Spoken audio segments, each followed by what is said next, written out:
상상 속에서 여러분의 초점을 변화시켜 얻을 수 있는 가능성은 감히 양을 재지 못할 정도로 무한합니다.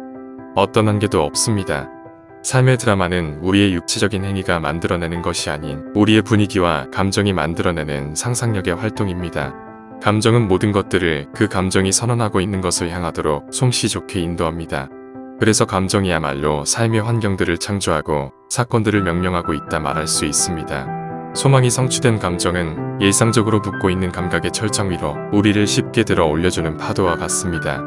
감정을 알아채고 이 상상의 비밀을 안다면 우리의 감정이 단언하고 있는 것 모두를 실현시킬 것이라고 우리는 말할 수 있습니다. 다음의 이야기는 장난스러운 방법을 통해 감정을 유지하게 만들어 놀라운 결과를 만들어낸 한 어머니의 이야기입니다. 선생님도 사마귀에 대한 옛날 이야기를 들어보셨을 겁니다. 그건 누군가가 사마귀를 산다면 그 사마귀가 없어진다는 이야기죠. 저는 어렸을 때부터 이 이야기를 들어왔는데 선생님의 강의를 듣기 전에는 이 이야기에 숨어있는 진실을 깨닫지 못했습니다. 저한테 10살 된 아이가 있는데 다리에 복이 흉한 커다란 사마귀가 여러 개 있었습니다. 몇 년 동안 이 사마귀가 염증을 유발했죠. 저의 번뜩이는 재치를 아이를 위해 써보기로 결심했습니다. 아이는 어머니의 말을 마치 법으로 생각하면서 믿음을 가지고 있기 때문에 저는 아이에게 혹시 그 사마귀를 정말 없애고 싶은지 물어봤습니다. 묻자마자 네라고 대답했죠. 그런데 아이는 의사에게 가기는 싫다고 했습니다.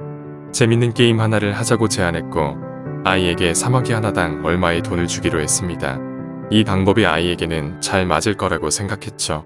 그런데 아이는 그렇게 해서 어떻게 사마귀가 없어지는지 모르겠다고 말했습니다. 우리는 적정한 가격에 협상을 했고 전 말했어요.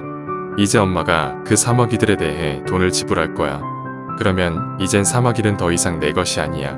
다른 사람 것을 내가 계속 가지고 있지는 못해. 그러니까 너는 이제 사마귀를 계속 가지고 있을 순 없어. 곧 사라지게 될 거야. 하루나 이틀 아니면 한 달 정도가 걸릴 수 있겠지.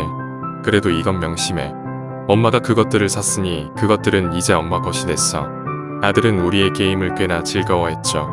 그리고 결과는 오래된 마법에 관한 책에서 읽은 것과 같습니다.